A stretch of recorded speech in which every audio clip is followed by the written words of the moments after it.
Jangan sampai kita hidup, bergumul, beraktivitas, ya, bergaul ya, di lingkungan orang-orang yang gemar berbuat maksiat.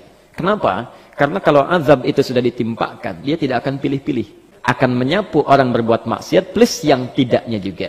Seperti Allah membinasakan tentara ini yang berniat menghancurkan Ka'bah walaupun sebagiannya tidak punya keinginan untuk melakukan itu. Maka azab Allah kalau sudah ditimpakan berlaku pada orang yang dianggap baik ataupun dianggap tidak baik. Dan di hari kiamat itulah sesuai dengan ajalnya dibangkitkan dan diberikan keadilan yang luar biasa.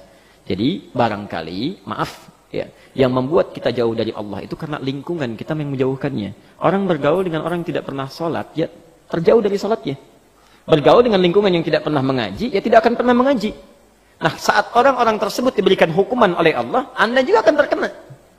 Karena itu hadis ini menunjukkan, jangan sampai kita bergaul, beraktivitas, termasuk memilihkan lingkungan untuk anak-anak kita di sekolah yang menjauhkan dirinya dari Allah.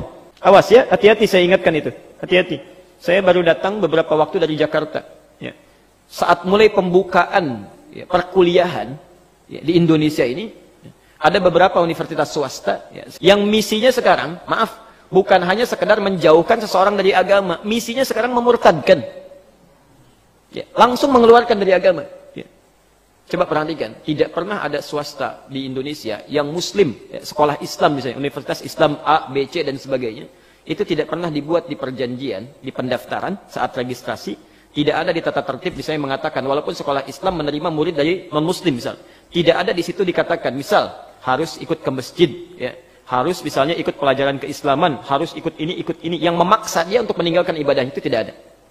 Tapi ada satu universitas, saat seseorang anak ingin masuk ke fakultas kedokteran, orang tuanya dipaksa menandatangani, ya di situ ada satu poin mengatakan mesti ikut pola ibadah yang mereka kerjakan. Orang tua tidak boleh melarang, tidak boleh memaksa. Kalau dilarang orang tua dikeluarkan dari sekolah. Masuknya 400 juta. Ya, diduga sebagai sekolah elit, tapi itu bagian dari pemurtadan, mengeluarkan dari orang Islam dari agamanya. Dan pernah terjadi ini nyata. Anak dari TK sampai SMA sekolah Islam semuanya. Begitu masuk universitas salah pilih kampus orang tuanya. Perempuan nggak pulang dalam 2 pekan, begitu pulang minta izin pindah agama. Anda bayangkan, ya. Karena itu hati-hati, bergaul dengan tempat yang salah akan jadi salah. Coba cek anak-anak kita itu sekolah di mana mereka. Apakah mereka melakukan sholat? Apakah baca Quran dengan baik? Jangan-jangan antum investasi ratusan juta sampai miliaran, begitu meninggal nggak bisa apa-apa, rugi. Itu rugi. Ya.